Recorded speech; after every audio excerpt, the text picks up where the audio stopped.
ይሄ መጽሐፍ የሚነግረን አንድ ነገር ነው። ሙሉ 39 መጽሐፍ ይመጣል እያለ ጮሃል። ወንጌላት ይሄው መጣኩ በመካከላችሁ እኮ ተመላለሰ፣ ይሄን ድንቅ አደረገ፣ ይሄን ታምር አደረገ፣ ተሰቀለ፣ ተነሳ ብለው ወንጌላት ተረኩት። ሐዋርያት ደግሞ ለተቀረው ዓለም ያንን ወንጌል ተነስቷል የሚለውን በተኑት። መልእክታት እንዴት ይኖራል ለዚህ ጌታ የሚለውን በደንብ ፈትፍተው አሳዩ። መጨረሻ ላይ ምን አለን? ተመልሶ ይመጣል። ይሄ ጌታ ተመልሶ ይመጣል። ሁሉም የሚያወሩት ለካ አንድ ርዕስ ነው። ኢየሱስ። የትኛው ኢየሱስ? መከራና ክብር የተገባው ኢየሱስ። ዛሬ እዚህ ጋር ያልተጻፈ ኢየሱስ በየቦታው ሲሰበክ ስለምሰማም ጭምር ነው እቺን አጉልቼ መነግራችሁ። ለዛም ይመስለኛል ጳውሎስ አበክሮ አንድ ነገር ይነግራችሁ፣ ስለ ክርስቶስ መስቀል እንጂ ሌላ ነገር እንዳልሰብካችሁ ቆርጫለሁ አላችሁ። ምን አድርጌያለሁ? ቆርጫለሁ። ውሳኔ ነው የሚነግራችሁ። ዋናውን ህይወታችሁ ላይ ፊት ለፊታችሁ ዘወትር ተስሎ እንድታዩት የምፈልገውን ርዕስ ልንገራችሁ። ምን? ክርስቶስ ስለእናንተ መከራ ተገብቶታል።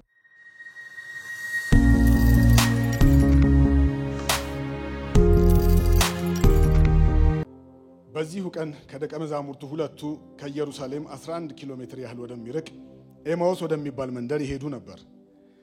እነርሱም ስለሆነው ነገር ሁሉ እርስ በርስ ይነጋገሩ ነበር። እየተነጋገሩና እየተወያዩ ሳሉም ኢየሱስ ራሱ ቀርቦ ከነርሱ ጋር ይሄድ ጀመር።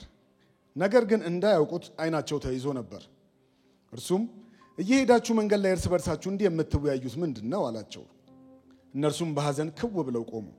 ከነርሱም አንዱ ቀለዮጳ የተባለው በእነዚህ ቀናት እዚህ በኢየሩሳሌም የሆነውን ነገር የማታውቅ አንተ ብቻ ለአገሩ እንግዳ ነህ ሲል መለሰለት። እርሱም የሆነው ነገር ምንድነው አላቸው። እነርሱም እንዲህ አሉት፣ በእግዚአብሔርና በሰው ፊት በተግባርና በቃል ብርቱ ነብይ ስለነበረው ስለ ናዝሬቱ ኢየሱስ ነው አሉት። እርሱም የካህናት አለቆችና ገዦችን ለሞት ፍርድ አሳልፈው ሰጡት፣ ሰቀሉትም። እኛ ግን እስራኤልን ይቤዣል ብለን ተስፋ ያደረግነው እርሱ ነበር። ከሁሉ በላይ ደግሞ ይህ ከሆነ ዛሬ 3ኛ ቀን ነው። ደግሞም ከኛው መካከል አንዳንድ ሴቶች አስገረሙን። እነርሱም ማልደው ወደ መቃብሩ ሄደው ነበር። ስጋውንም ባጡ ጊዜ መጥተው እርሱ በሕይወት እንዳለ የነገሯቸው መላእክት በራእይ እንዳዩ አወሩልን። ከኛም መካከል አንዳንዶቹ ወደ መቃብሩ ሄደው ልክ ሴቶቹ እንዳሉት ሆኖ አገኙት፣ እርሱን ግን አላዩትም። እርሱም እንዲህ አላቸው፣ እናንተ የማታስተውሉ ሰዎች ልባችሁ ነቢያት የተናገሩትን ሁሉ ከማመን የዘገየ ክርስቶስ ይህን መከራ መቀበል ወደ ክብሩም መግባት አይገባውምን? ከሙሴና ከነቢያት ሁሉ ጀምሮ በቅዱሳት መጻሕፍት ስለ እርሱ የተጻፈውን አስረዳቸው። በሰማያት ያለ ቅዱስ አባት እግዚአብሔር በጌታ በኢየሱስ ስም እናመሰግንሃለን። የቃልህ ፍቺ ያበራል፣ ሕፃናትንም ጠቢባን ያደርጋል። አባቶይ ዛሬ ለነዚያ በኤማውስ መንገድ ላይ ላገኘሃቸው ለሁለት ሰዎች እንዳስረዳሃቸው በዚህ ለተቀመጥን እኔም ባሪያህ እዚህ ቆሜ አስረዳን። እነሱን እንዳስረዳህ እኛንም አስረዳን። ቃልህን አብራለን። እናመሰግንሃለን በጌታ በኢየሱስ ስም አሜን።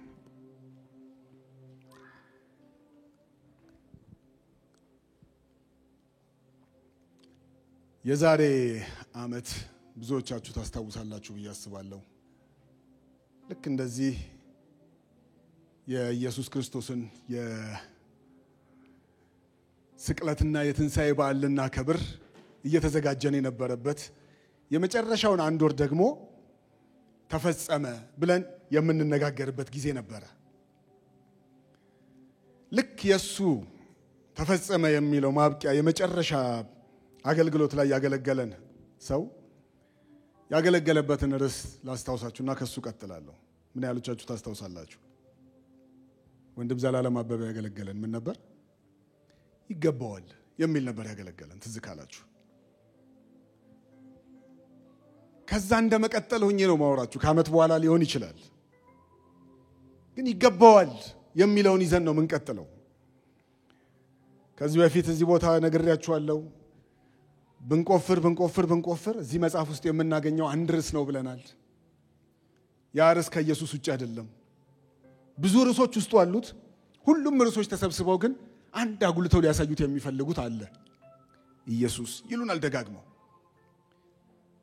እዚህ ጋር ደግሞ ያነበብኩላችሁ ክፍል ላይ እንደ ትረካ ነው። ጠዋት ሴቶቹ ወደ መቃብር ሄዱ። መቃብር ቦታ ላይ ሲደርሱ መላእክት አገኙና መላእክቱ መጣው እንዴ ተነስቷል እኮ እንደነገራችሁ በዚህ የሉም አሏቸው። መተው ነገሯቸው። ከነገሯቸውም በኋላ ግን ሴቶቹን አላመኑም። መንገዳቸውን ቀጠሉ። አይ ተነስቷል ይሉናል እንዴ እኛማ ይቤዠናል ብለን ነበር። ቀለዮጳ ትሄዳለህ? አዎ እንሂድ፣ ወደ ኤማውስ እንመለሳሉና ጉዟቸውን ጀመሩ። ከነበሩበት ቦታ ኤማውስ ከ1 ሰዓት ተኩል እስከ 2 ሰዓት ይፈጃል መንገዱ። ጉዟቸውን በትካዜ ሆነው ነው የሚሄዱት። ለምን? ሲጠብቁት የነበረ ጌታ አለ። ከልጅነታቸው ሲሰሙት የነበሩት ነገር አለ። መሲሁ ሲባል የሚጠብቁት መሲህ አለ። ይገባዋል የሚሉት መሲህ አለ። ይገባዋል። እኛ ብቻ አይደለንም፣ እስራኤል ሁሉ ተሰብስቦ ሊሰግድለት ይገባዋል። እኛን ከኋላ አድርጎ እሱ ከፊት ሆኖ ጦር አዝምቶ ከሄሮድስ ሰራዊት፣ ከጲላጦስ ሰራዊት፣ ከሮም ወታደሮች ነፃ ያወጣናል፣ ከዛ ክብር ይገባዋል ብለው የሚጠብቁት መሲህ አለ። ይቤዠናል ብለን ነበር እያሉ እርስ በርስ ቆዝመው መንገዳቸውን ይሄዳሉ። እዛ መንገድ ላይ እየሄዱ ሶስተኛ ሰው መንገድ ላይ ተቀላቀላቸው። እንደመጣ የጠየቃቸው አንድ ጥያቄ ነው። እዚህ መንገድ ላይ እየሄዳችሁ እርስ በርስ የምትወያዩት ምንድነው አላቸው። እንዴ አንተ ለሀገሩ አዲስ ነህ እንዴ? ከነስሜቱ ላምብቦ ብዬ ነው። ለሀገሩ አዲስ ነህ እንዴ? አይደለም ያሉት። እንዴ ለሀገሩ ከሰሞኑን ከተማ ውስጥ አልነበርክም? ሊያስረዱት ማለት ነው። ሰሞኑን ከተማው ሁሉ ወጥቶ እዛ ጎልጎታ ላይ የተሰራውን የሆነውን ነገር አታውቅም? ወንጌል በመስበክ ሴንስ አይደለም። ኢየሱስን ሰብኮ ሊያስቀበሉት እኮ አይደለም። እንዴት አትሰማም? ምን ተፈጠረ አላቸው። እሱም ደስ ይለኛል ኮንቨርሴሽኑ። ምን ተፈጠረ? የሆነውን ከመናገራቸው በፊት እኛማ ይቤዠናል ብለን ነበር አሉት። ልባቸውን ያፈሰሱት ውስጥ ያለውን ነገር ነው። እኛ ይቤዠናል ብለን ነበር፣ ተስፋ አድርገነው ነበር። በእኛ መካከል ታላቅ ብርቱ ነብይ ሆኖ ተነስቶ ነበር እኮ ብርቱ ነብይ ነበር። ግን የካህናት አለቆች አሳልፈው ሰጡት፣ ሰቀሉት። በቁጭት ውስጥ ናቸው። ወይኔ ገደሉት። ደግሞ የሚገርመው ምን እንደሆነ ታውቃላችሁ? ጧት የሆነውን እንንገር። ጧት ሰብሰብ ብለን እኛ በቃ ከትላንት ወዲያ ቀብረናል ጨርሰናል ብለን ሰብሰብ ብለን ቤት ውስጥ ቁጭ ብለን እያለ የሆኑ ሴቶች መጡና መቃብሩ ጋር ሄድን። መቃብሩ ጋር ስንደርስ መላእክት መጡና ተነስቷል አሉን። አይገርምም? ራእይ ሁሉ አይተው ተነስቷል አሉን። እኛ ግን ብለን መንገዳችንን ቀጠልን። በህይወት አለ አሉን። ያው ሴቶቹ አላዩትም አሉት። ቀጥለው ቢያዩት አንድ ነገር አላዩትም። ከዛ ደግሞ ተነስተው ጴጥሮስና አንዱ ደቀ መዝሙር ሮጠው ሄደው ቼክ አደረጉ። ቼክ ሲያደርጉ እውነትም የለም፣ ከፈኑ ብቻ ነው ያለው። የተገነዘበት ጨርቅ አለ፣ እሱ የለም። መቃብሩ ድንጋዩ ተከምፏል፣ እሱ የለም፣ ባዶ ነው። እና ከተማው ሁሉ በዚህ እየተነጋገረ ነው። እንዴት ይሄን አልሰማህም? እርሱም እንዲህ አላቸው፣ እናንተ የማታስተውሉ ሰዎች ልባችሁ ነቢያት የተናገሩትን ሁሉ ከማመን የዘገየ ክርስቶስ ይህን መከራ መቀበልና ወደ ክብሩ መግባት አይገባው። አንድ ነጥብ ልስጣችሁና ልለፍ። እናንተ የማታስተውሉ፣ ይሄኛው አዲሱ ትርጉም ነው። በ1954 ላንብብላችሁ። ነቢያት የተናገሩትን ሁሉ ልባችሁ ከማመን የዘገየ ክርስቶስ ይህን መከራ ይቀበል ዘንድና ወደ ክብሩ ይገባ ዘንድ ይገባው የለምን? ከዚህ ነው ቀጥላለሁ ያልኳችሁ። ይገባዋል የሚል መልእክት ነገራቸው። ክርስቶስ ይገባዋል ወቀሳቸው። የወቀሳቸው ለምንድን ነው? ነቢያት የተናገሩትን ልባችሁ ከማመን የዘገየ ብሎ ነው የወቀሳቸው እንጂ ጧት ሴቶቹ የነገሯችሁን ስላላመናችሁ፣ ቀጥሎ የሄዱ ደቀ መዛሙርት አይተው ባዶ ነው ያላችሁ ስላላመናችሁ ብሎ አልወቀሳቸውም። የወቀሳቸው በአንድ ነገር ነው። ነቢያት የተናገሩትን ከማመን ልባችሁ የዘገየ። ስለ ክርስቶስ እኮ ነቢያት ደጋግመው የነገሯችሁ ነገር ነበረ። ብሉይ ኪዳን 39 መጽሐፍ ተጽፎላችሁ ወደ ኋላ ሄዳችሁ ብታነቡ ነቢያት የጮሁት ነቢያት የተናገሩት ነገር አለ። ምን? ክርስቶስ ይገባዋል እኮ ብለዋቸዋል። ምን? መከራ ሊቀበል ይገባዋል። ምን ክብር ይገባዋል እኮ ብለዋቸዋል። ይሄንን ከማመን ልባችሁ ዘገየ አላችሁ። ስለዚህ ርዕስ ልስጣችሁ፣ መከራና ክብር ይገባዋል። እንደዛ ነው የነገራቸው። መከራ ይገባዋል። እንዴት አላነበባችሁ? መስቀል ላይ ሲሰቀል እነዛ የካህናት አለቆችና የሄሮድስ ሰራዊት የጲላጦስ ሰራዊት ተሰልፈው እንደሰቀለው ነው የገባችሁ? ነቢያት እኮ እሱን አልነገሯችሁም? መከራ ይገባዋል እኮ ነው ያሏችሁ። እንዴት ትታችሁ ትወጣላችሁ ብሎ ወቀሳቸው ይላል። ከዛ ከሙሴና ከነቢያት ሁሉ ጀምሮ በቅዱሳት መጻሕፍት ስለርሱ የተጻፈውን አስረዳቸው። ሃሌሉያ። ከዚህ በፊት ብያችኋለሁ፣ ዛሬም ግን ልበለው። አይዊሽ እዛ ጉባኤ ላይ ብኖር። የ1 ሰዓት ከ30 ደቂቃ መንገድ ነው እስከ ኤማውስ። 1 ሰዓት ከ30 ኢየሱስ ስለ ኢየሱስ እየሰበካቸው መንገዳቸውን ቀጠሉ። ስጋ የለበሰው ኢየሱስ ስለ ተጻፈው ኢየሱስ እያስረዳቸው 1 ሰዓት ከ30 ኢየሱስ ራሱ ስለ ኢየሱስ እየሰበከ ከየት ጀምሮ? ከነቢያት ከሙሴ መጽሐፍ ጀምሮ በነቢያት የተጻፈውን ሁሉ አስረዳቸው። በዚህ በጥቂት ደቂቃ ውስጥ እነሱ 1 ሰዓት ከ30 ነው የፈጀባቸው። እኔ ስንት ደቂቃ እንደሚፈጅብኝ ታዩኛላችሁ። ምናልባት 2 ሰዓትም ከፈጀ የሱ ያህል ስላልሆንኩኝ ነው። ግን ጸሎቴ እሱ ነው። ያስረዳን እዛ ጋር እንዳስረዳቸው ያስረዳን። ከማመን እንዳንዘገይ ጳውሎስ ዞሮ እሱን አይደል ገላትያዎችን የወቀሳቸው። እናንተ የማታስተውሉ የገላትያ ሰዎች ሆይ ክርስቶስ በፊታችሁ እንደተሰቀለ ሆኖ ተስሎ አልነበረ? ያንን መላልሳችሁ እንዳታዩት ፊታችሁ ማን አዚም አደረገባችሁ? እነዚህ ሰዎች ወዲያውኑ አዚም እንደተደረገባቸው ናቸው። እንደ ገላትያ ሰዎች አይደሉም። በማግስቱ ዘንግተውታል በነቢያት የተነገረውን። እስኪ አስረዳኝ ይበሉት። አስረዳኝ ምን እያላቸው ነው? ከነቢያት ከሙሴ ጀምሮ እስከ ነቢያት የተጻፈውን ሁሉ አስረዳቸው ሲል ከዘፍጥረት አነሳና እስከ ሚልኪያስ ድረስ እዚህ ጋር ስለሱ እንዲህ ተብሏል፣ እዚህ ጋር ስለሱ እንዲህ ተብሏል፣ እዚህ ጋር ስለሱ። እንዴት እነዚህን ሁሉ አታስተውሉም? ጌታዬን አስረዳኝ አልኩትና መጽሐፉን ማገላበጥ ጀመርኩ። ይሄ መጽሐፍ ሌላ ርዕስ የለውም። ይሄ መጽሐፍ የሚነግረን አንድ ነገር ነው። ሙሉ 39 መጽሐፍ ይመጣል እያለ ጮኸ። ወንጌላት ይኸው መጣኩ፣ በመካከላችሁ እኮ ተመላለሰ፣ ይሄን ድንቅ አደረገ፣ ይሄን ታምር አደረገ፣ ተሰቀለ፣ ተነሳ ብለው ወንጌላት ተረኩት። ሐዋርያት ደግሞ ለተቀረው ዓለም ያንን ወንጌል ተነስቷል የሚለውን በተኑት። መልእክታት እንዴት ይኖራል ለዚህ ጌታ የሚለውን በደንብ ፈትፍተው አሳዩ። መጨረሻ ላይ ምን አለን? ተመልሶ ይመጣል። ይሄ ጌታ ተመልሶ ይመጣል። ሁሉም የሚያወሩት ለካ አንድ ርዕስ ነው። ኢየሱስ። የትኛው ኢየሱስ? መከራና ክብር የተገባው ኢየሱስ። ዛሬ ይሄ እዚህ ጋር ያልተጻፈ ኢየሱስ በየቦታው ሲሰበክ ስለምሰማም ጭምር ነው እቺን አጉልቼ የምነግራችሁ። እዚህ ላይ የሌለ ኢየሱስ፣ ጳውሎስ ሌላ ኢየሱስ የሚለው ኢየሱስ ከተማውን እየሞላ ነው በጣም ብዙ ቦታ። ለዛም ይመስለኛል ጳውሎስ አንደኛ ቆሮንቶስ ምዕራፍ 1 ምዕራፍ 2 ላይ ሄዳችሁ ስታነቡ አበክሮ አንድ ነገር ይነግራቸዋል። እሱንም አነብላችኋለሁ። አበክሮ አስጠንቅቆ የሚነግራቸው አንድ ነገር ነው። ስለ ክርስቶስ መስቀል እንጂ ሌላ ነገር እንዳልሰብካችሁ ቆርጫለሁ አላቸው። ምን አድርጌያለሁ? ቆርጫለሁ። ውሳኔ ነው የሚነግራቸው። ከዚህ ውጭ አልነግራችሁም። ስለ ክርስቶስ እሱም እንደተሰቀለ ከሆነው በስተቀር ሌላ ርዕስ የለኝም አላቸው። ጳውሎስ ረሳቶ እኛ እንኳን ከሱ በኋላ መተን እኮ ከጻፋቸው 13 መጽሐፎች ውስጥ ያላወጣ ነው ርዕስ የለም። ረሳቶ አይደለም፣ ያልተማረ ሰው ሆኖ አይደለም። በዛ ሁሉ ትምህርት ውስጥ ግን ጳውሎስ ደጋግሞ ሊያስጮልባቸውና ሊነግራቸው የፈለገው ርዕስ አንድ ነው።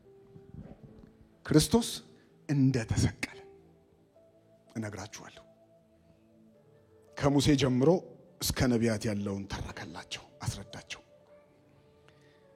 እኛ የተሰቀለውን ክርስቶስን እንሰብካለን። ክርስቶስ እንደተሰቀለ እንጂ ሌላ እንዳላቅ ቆርጫለሁ። ኢየሱስ ብዙ ነገር አድርጓል። እኛ እንኳን ከዛ ውስጥ ተነስተን ብዙ ዶክትሪኖች አውጥተናል። እሱን ሐሙስ እየመጣችሁ ተማሩ። እናምናለን ብለን እየተማርን ነው።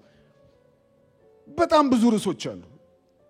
ስለ ሰው፣ ስለ ኃጢአት፣ ስለ መላእክት፣ ስለ ሥላሴ፣ ስለ ጸጋ ምትማሩት በጣም ብዙ ርዕስ አለ። እነዚህ ሁሉ ርዕሶች እያሉ ግን ጳውሎስ ኖ ልነግራችሁ የምፈልገው አንድ ነገር ነው ይላል። አንድ ነገር ልነግራችሁ ነው የምፈልገው። ምን? ስለ ክርስቶስ መስቀል።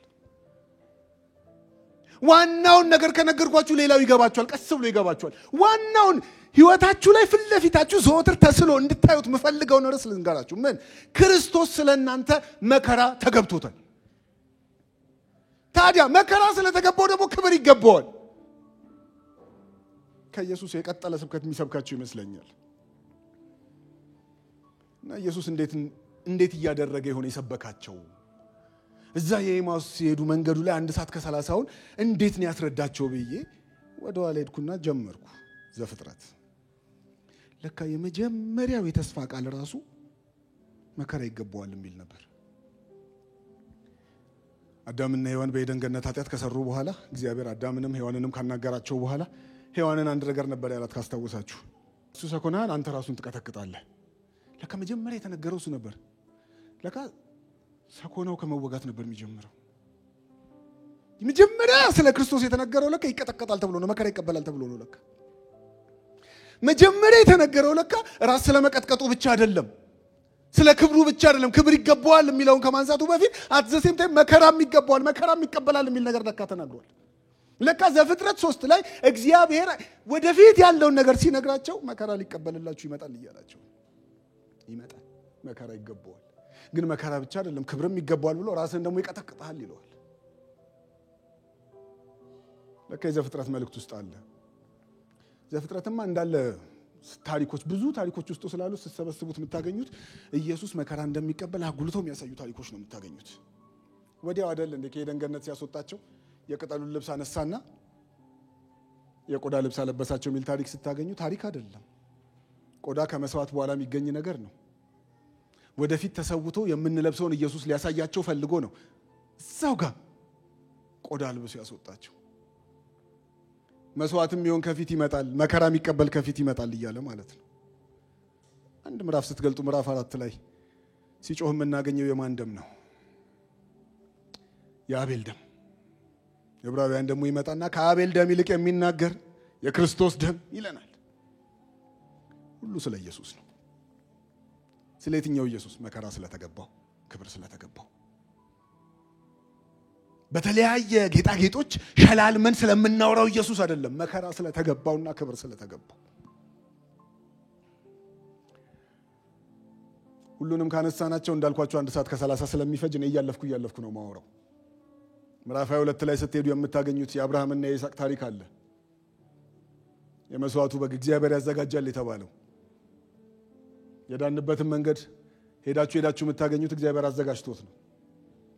በዛ በዕፀ ሳቤቅ ተይዞ የነበረው በግ አብርሃም ዞር ብሎ ያየው በግ አይደለም እኮ። አልፎ ከዘመናት በኋላ እግዚአብሔር ለደህንነታችን ያዘጋጀው መከራ የሚቀበለው የሚሰዋው የሚታረደውን ክርስቶስ እኮ ነው የሚያሳየው። እያንዳንዱ ታሪክ ኢየሱስን ነው የሚያጮኸው። ያስረዳል፣ ራሱ ያስረዳል።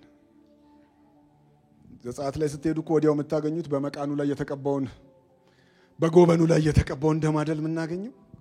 ደም ለማግኘት እኮ መታረድ መስዋዕት አለበት። ከዘመናት በኋላ የተሰዋልንን ሊያሳየን ቀደመና እዚህ ጋር በቤቱ መቃን ላይ በጎበኑ ላይ ደም ቀቡ አላቸው። ትታለፋላችሁ በዛ ምክንያት አላቸው። የታለፍን አይደለን እዚህ ተሰብስበን የምናመልከው። ፋሲካችን ክርስቶስ ታርዶልን የመስዋዕት በግ ሆኖልን።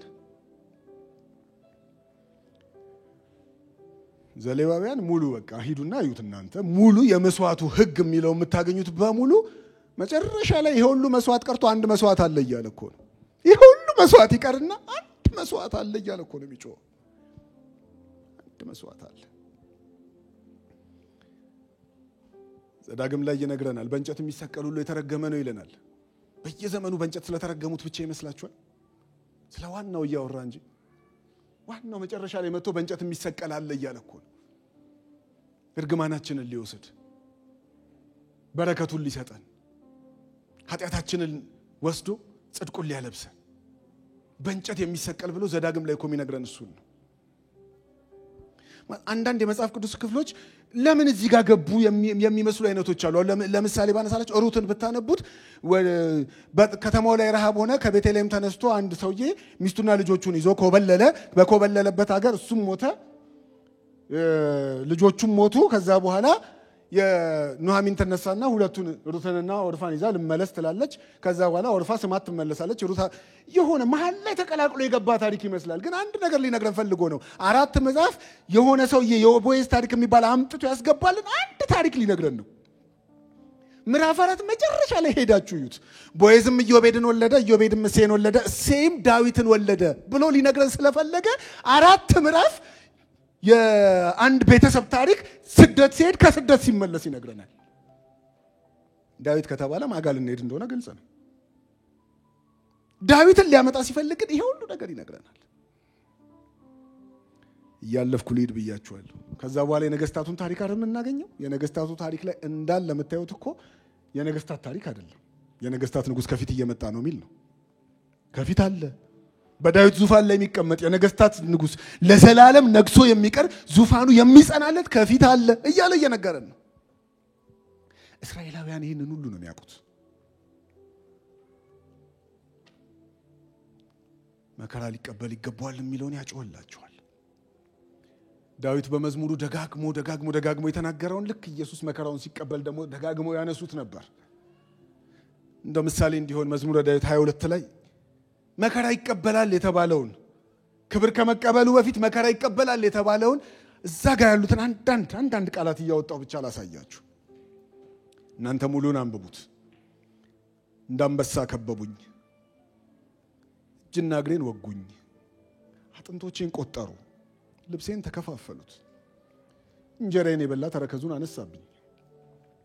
በ30 ብር እንደተሸጠ እኮ እዛ ነው የምናገኘው 39 መጽሐፍ ውስጥ። አጥንቱ እንደማይሰበር እኮ የምናገኘው እዛ ነው። በቀኝና በግራ ያሉት አጥንታቸው ተሰብሮ ነው የወረዱት። እሱ ግን አጥንቱ እንደማይሰበር እኮ የምናገኘው እዛ ነው። ኢሳይያስ 42 49 50 52 53 ይቀበላል፣ መከራ ይቀበላል ይሉናል። የተናቀ ጀርባውን ለግራፊዎች የሰጠ ጉንጩን ለጥፊ በሰው የተጠላ የሕማም ሰው ደዌን የሚያቅ ስለመተላለፋችን የቆሰለ የደቀቀ ከጻድቃን ጉባኤ የተወገደ ሲሰበሰቡ አንድ ቃል ይጮህላችሁ መከራ ይገባዋል የሚል ቃል ይጮሃል። እናንተ ይሄ ሁሉ ነቢያት የተናገሩትን ከማመን ልባችሁ የዘገየ ቢላቸው ታዲያ ይሄን ሁሉ ተምረው እኮ እንዴት ይሄንን ሁሉ እያነበባችሁ መከራ ይገባዋል ጋር አትደርሱ?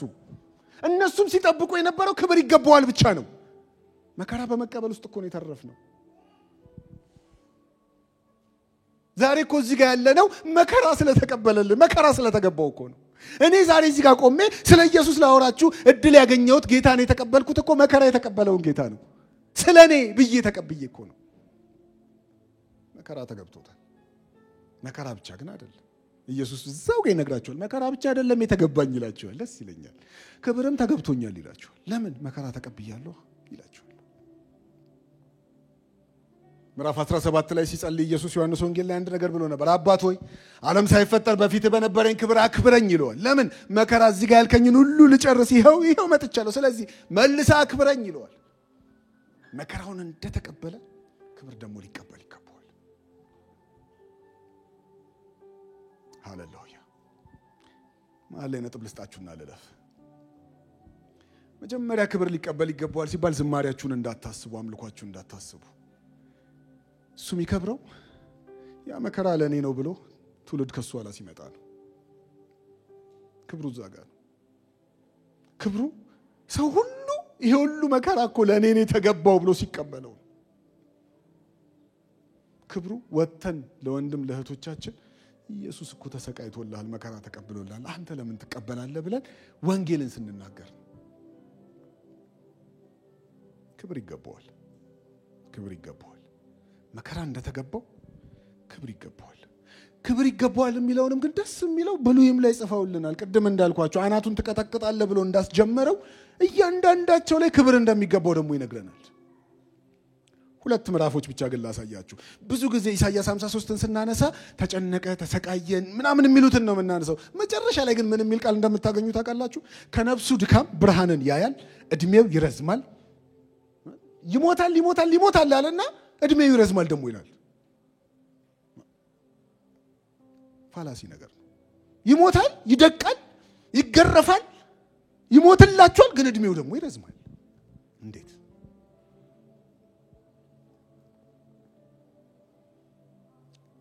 ይገረፋል፣ ይቀጠቀጣል ይለንና መልሶ ከኃያላን ጋር ደግሞ ምርኮን ይከፋፈላል ይላል። ሞቱ ምርኮን መከፋፈል አለ። ክብር ይገባዋል። ሞቱ አይቀርማ። ክብር ይገባዋል። ክብር ይገባዋል። መከራ ስለተገባው ክብር ይገባዋል። ዮሐንስ ራእይ ላይ እኮ እንደዛ ነው የዘመሩት። ይገባል ይገባል አሉና ለምን? ታርደሃልና መከራ ተቀብለሃልና ክብሩንም ልትቀበል ይገባል። ሌላ ኢየሱስ የለንም። ኢየሱሳችን ይሄ ነው። ስለኛ መከራና ክብር የተገባው ኢየሱስ። ሃሌሉያ። ስለዚህ ብሉይን ጠቅልሎ መከራና ክብር ይገባዋል አለን። አዲስ ኪዳንም መጣው እነ ጳውሎስ ብትሉ እነ ጴጥሮስ ብትሉ እስጢፋኖስ ብትሉ የሰበኩትን ሁሉ ብታዩት 39ኙ መጽሐፍ ላይ ስለሱ የተናገሩትን ነገር እያጎሉ ነው ያሳያቸው። ለምን? እንደኛ አዲስ ኪዳን የላቸውም እነሱ። የሚጠቅሱት አዲስ ኪዳን ስለሌላቸው ቢጠቅሱ ተመልሰው መዝሙረ ዳዊትን ነበር።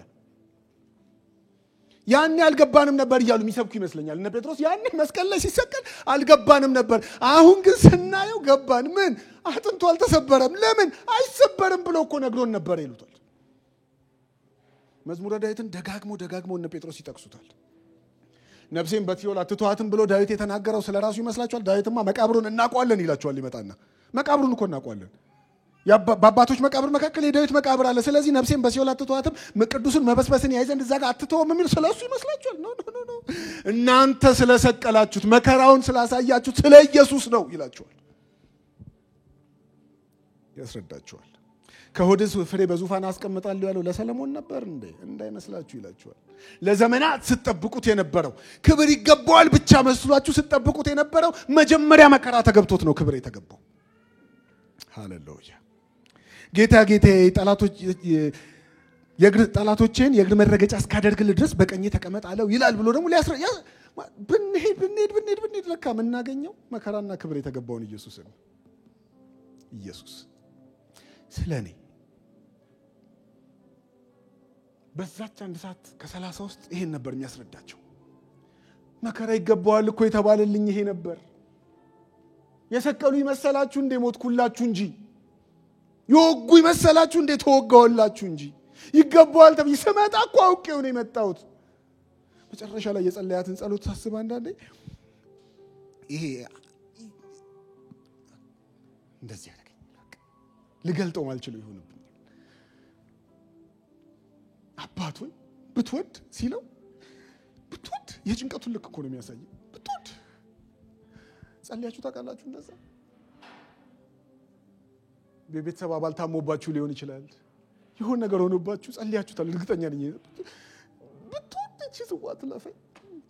ሳየው ገና ቀሩብ ሳየው ከበደኝ እንጂ ፈገግ ብሎ ብትወድ እኮ አይነት የጭንቀት ውስጡ ጭንቀት ብትወድ ትለፈኝ ባክ። የሚያበረታ መልአክ መጥቶለት አበርትቶት እኮ ነው ወደ መስቀል የቀጠለው። ይከብዶት ነበር። ስለዚህ የኤማውስ መንገድ ላይ ይህን ሁሉ ይተርክላችኋል። እዛ ጋ የተሰቀለውን ኢየሱስ አይታችሁ ክብር ይገባዋል የሚለው እዛ ጋ የቀረ መስሏችሁ ወደ ኤማውስ ጉዞ ጀመራችሁ። የመከራ ፓርቲ አልገባችሁም ማለት ነው። የተሰቀልኩላችሁ አልገባችሁም ማለት ነው። ክብር ይገባዋል ብላችሁ እየጠበቃችሁ ስለነበረ ክብር የሚባለው ነገር ገና ስላላያችሁት ስከብር ስላላያችሁ ትታችሁ ወደ ኤማውስ ጉዞ ጀመራችሁ። ደስ የሚለው እነሱም ልክ ቤት ሲገቡ ልባችን እኮ ይነድ ነበር ብለው ኤማውስን ትተው ተመልሰዋል ኢየሩሳሌም። ወዲያው ተመልሰው መንገድ ላይ ያገኘነው እያሉ ታገኙዋቸዋላችሁ። አገኘነው እኛም እያሉ ዛሬ ማስተዋል ይሆንልን። በተለያየ የህይወት ጉዞ ውስጥ መከራ ይገባዋል የተባለው ኢየሱስ ከፊታችን የጠፋብን። ኢየሱስ ሲባል ክብር ብቻ መስሎን እንደነሱ አላየንም ብለን መከራ የሚባለው ነገር ግራ ይገባን ካለን አይኖቻችን ይከፈቱ። መከራ ይገባዋል። የተገባው ግን ለኔ ነው። መከራ የተገባው ለኔ ነው። መከራ የተገባው ለአንተ ነው። መከራ የተገባው ለአንቺ ነው። ስለዚህ ዛሬ ቢሆንልን እንደ ጳውሎስ ብንል ካሁን በኋላ ስለ ክርስቶስ እንጂ እሱም ደግሞ እንደተሰቀለ እንጂ ሌላ አላወራም እንዳለው ቢሆንልን ምን እያላቸው ነው ኢየሱስ? ዋናውን ነገር ዋና ማድረግ ነው የሚላቸው ይመስለኛል።